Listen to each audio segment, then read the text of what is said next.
Food লাভার্সে আপনাদের সকলকে স্বাগত। তো চলে এসেছি, এই দেখুন এঁচড় নিয়ে, আর এখানে আলু কেটে নেওয়া হয়েছে। তো এই যে জোগাড়টা, এটা হচ্ছে রাজনন্দিনী বাবা আমাকে করে দিয়েছে। তো চলুন আজকে ঝটপট করে এঁচড়ের তরকারি বানানোর জন্য এখানে আমি নিয়ে নিয়েছি, জানেন আপনারা সবসময় আমি শর্টকাটে করি, তো পেঁয়াজ, আদা, রসুন, টমেটো একসাথে বেটে নিয়েছি। তো মশলাটা একবারে রেডি করে নিয়েছি। আর এখানে স্বাদ মতো লবণ, গরম মশলা, আর এখানে জিরে ধনে গুঁড়ো, হলুদ গুঁড়ো, গোটা জিরে নিয়েছি, আর কাঁচা লঙ্কাও নিয়েছি। আর বাগানের লঙ্কা, হ্যাঁ বাগানের লঙ্কা, ওই জন্য দেখতেই পাচ্ছেন একটু ছোট ছোট হয়েছে। আর এখানে স্বাদ বাড়ানোর জন্য আর একটু কালারিং এর জন্য সামান্য পরিমাণে চিনি নিয়ে নিয়েছি। একটি বড় সাইজের পেঁয়াজ নিয়েছি, কারণ এটাই তো জমি দেবে ব্যাপারটাকে।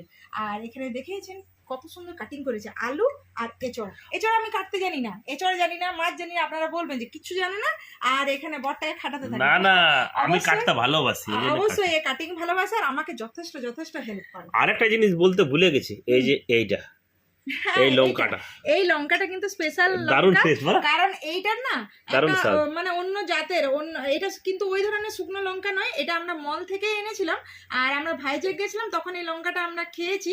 তো অন্যরকম, এটা ওইভাবে ঝাল হয় না, কালার হয়, আর একটা দারুণ স্মেল ছাড়ে। যথেষ্ট পরিমাণে জল দিয়ে দেবো,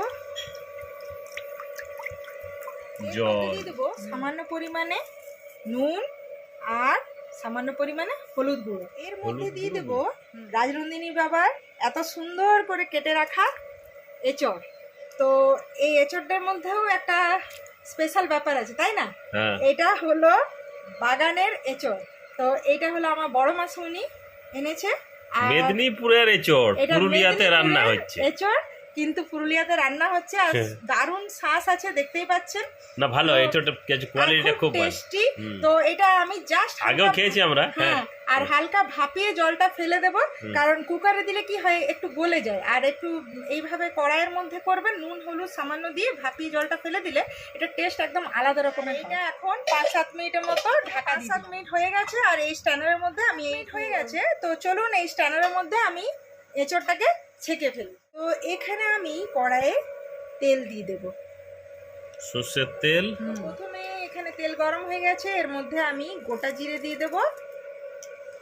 এরপরে এর মধ্যে দিয়ে দেব শুকনো লঙ্কা আর গরম মশলা, গোটা গরম মশলা, শুকনো লঙ্কা দিয়ে নাড়বে তো, আর একটু ভালো করে নাড়াচাড়া করবে। দেখো এই লঙ্কাটা তেলে দিতে দিতে ওই গন্ধটা বেরোচ্ছে না, এটা খুব সুন্দর লাগে আমার। এটা হ্যাঁ, মানে আমরা এটা এখানে এটা ভাইজ্যাগে আমি যখন ওই ফিশ ফ্রাইটা খেলাম না, না ফিশ ফ্রাই নয়, ওই যেটা আমরা ফিশ ইয়েটা গো, গ্রিল। তো ওইটার মধ্যে ওই যে শুকনো লঙ্কাটা দিচ্ছিল, তারপর দেখলাম যে শুকাচ্ছে ওরা, তখন দেখলাম যে এই লঙ্কাটা, আর দেখো প্যাকেটের মধ্যে ছিল বুঝতে পারিনি, কিন্তু সত্যি ওই গন্ধটাই বেরোচ্ছে, দারুণ গন্ধ। তো এইটা টেস্টটা দারুণ আসবে। চলো এরপরে এর মধ্যে আমি দিয়ে দেবো এই চিনিটা, অল্প পরিমাণ চিনি।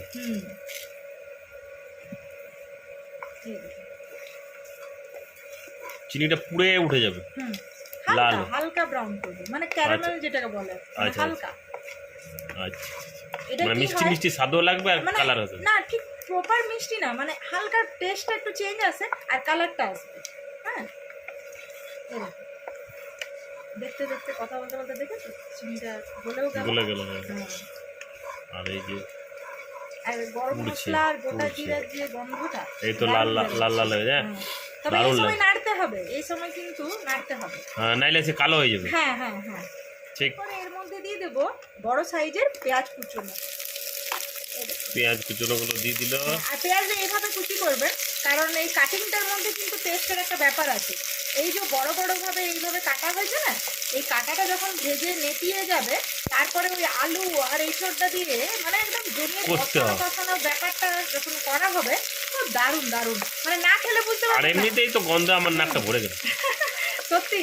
আর আপনারা বাড়িতে অবশ্যই এইভাবেই বানিয়ে একবার দেখবেন না, কারণ এঁচড়ের তরকারি অনেকেই বানায়, কিন্তু এইভাবে বানিয়ে না খেলে বুঝতে পারবেন না। সত্যি কথা, গরম গরম ভাতের সঙ্গে জাস্ট জমে যাবে। তো দেখুন দেখতে দেখতে লাল লাল ফ্রাই হয়ে গেল পেঁয়াজ। এরপরে এর মধ্যে দিয়ে দেবো কেটে রাখা আলু, বড় বড় করে কাটা আলু। হ্যাঁ, আর রাজনন্দিনী বাবা যথেষ্ট খেতে খেতে কষ্ট করে আলু এঁচড় কেটেছে, কিন্তু সত্যি তোমার নাম করতে হবে একদম, যেমন বলি। না না, আমি কাটতে আসলে ভালোবাসি। হ্যাঁ হ্যাঁ, সত্যি কথা। আর ছুরি দিয়ে আমার ভালো লাগে কাটতে। হ্যাঁ, তো তোমাকে দাঁড়াও কোনোবারে বার্থডেতে একটু অন্য স্টাইলে। না, আমার ছুরিটা একটু ইয়ে হয়ে গেছে। আর না না, ওইটাই আমিও ভেবেছি, মনে মনে প্ল্যান করেছি, তুমি তো খুব পছন্দ করো, তো তোমাকে কোনোবারে বার্থডেতে ওই চপার আর ইয়েটা কিনে দেবো। হ্যাঁ, আরেকটা অন্য স্টাইলে কিনে দেবো। আমি দিয়ে দেবো ওই বাটা মশলা যেটা আমি রেডি করে রেখেছিলাম। এটার মধ্যে দেওয়া আছে পেঁয়াজ, আদা, রসুন, টমেটো একসাথেই দেওয়া আছে। তো প্রায় 2 চামচের মতো আমি দিয়ে দিলাম। এরপর এটাকে আমি ভালো করে কষিয়ে নেব।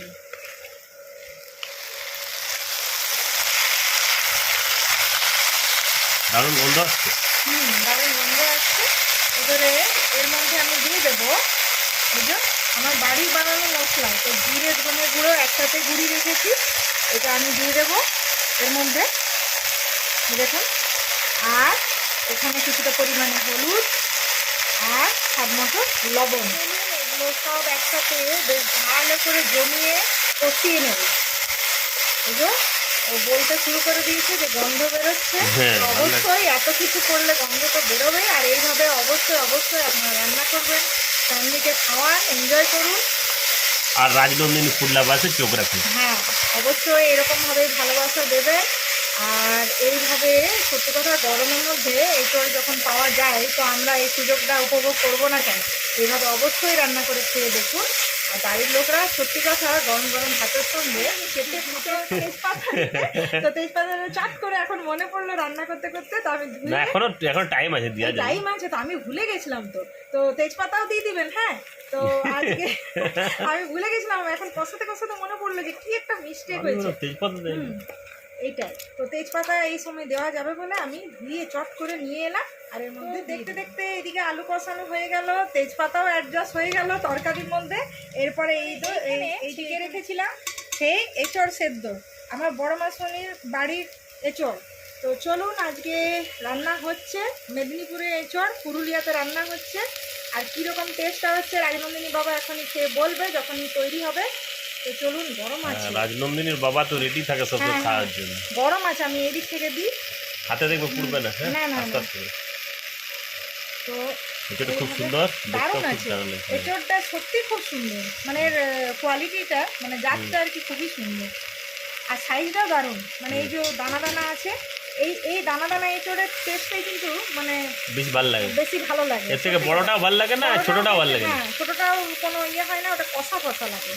হ্যাঁ, এইটা বেশি ভালো লাগে। আপনারা চেষ্টা করবেন না বাজার থেকে এই ধরনের একটু মিডিয়াম সাইজ হয় আর কি, ওইভাবে নিয়ে আসবেন। আর চিন্তা নেই, রাজনন্দিনী বাবা কাটিং করেছে, ওটারও ভিডিও দিবে তো নাকি? হ্যাঁ হ্যাঁ, অবশ্যই অবশ্যই, কিভাবে এঁচড় কাটতে হয়। হ্যাঁ, আর আমার সমস্ত বান্ধবীরা, মারা, দিদিরা, বোনেরা দেখবেন যে কিভাবে এঁচড়টা কাটছে, ওটা সবাইকে দেখাবেন, মানে কাকুদেরকে, জেঠুদেরকে, দাদাদেরকে, ভাইদেরকে, জামাইবাবুদেরকে সবাইকে দেখাবেন। কেন বলুন না? কারণ বলবেন যে দেখুন, দেখো দেখো দেখো, এটা এইভাবে কাটতে হয়, এইভাবে হেল্প করতে হয়, তো ওইভাবে হেল্প করতে বলবেন, তাহলে দেখে দেখে শিখবেও কিছু, আর হেল্পও হয়ে যাবে আপনাদের। তো বড়রা এইভাবে হেল্প করবে। যাই হোক, মানে সবাই পারবে না। কেন পারবে না?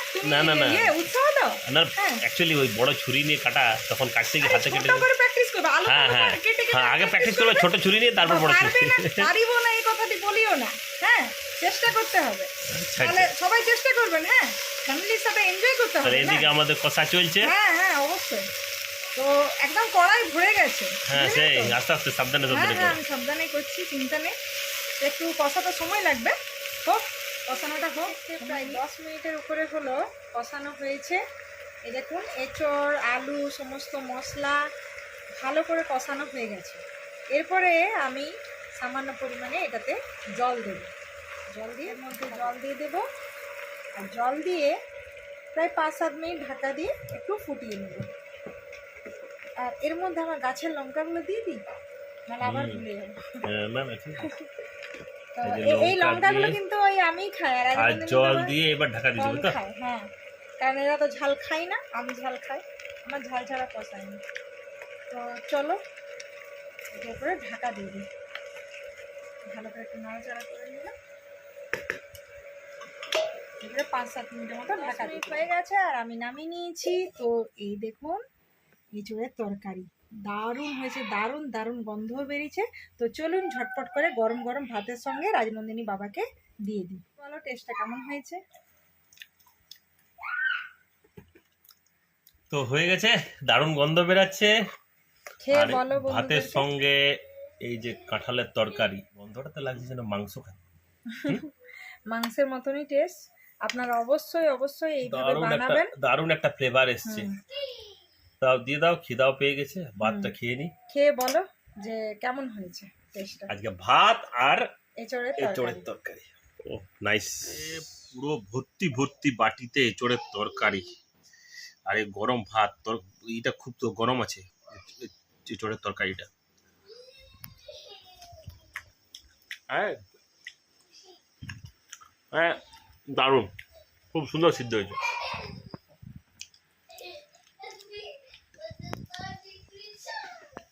আর এই যে জমে গেল। তো অবশ্যই আপনারাও বাড়িতে খাওয়ান, ফ্যামিলির সাথে এনজয় করুন। তাহলে আজকের মতো বাই বাই বাই। বাই।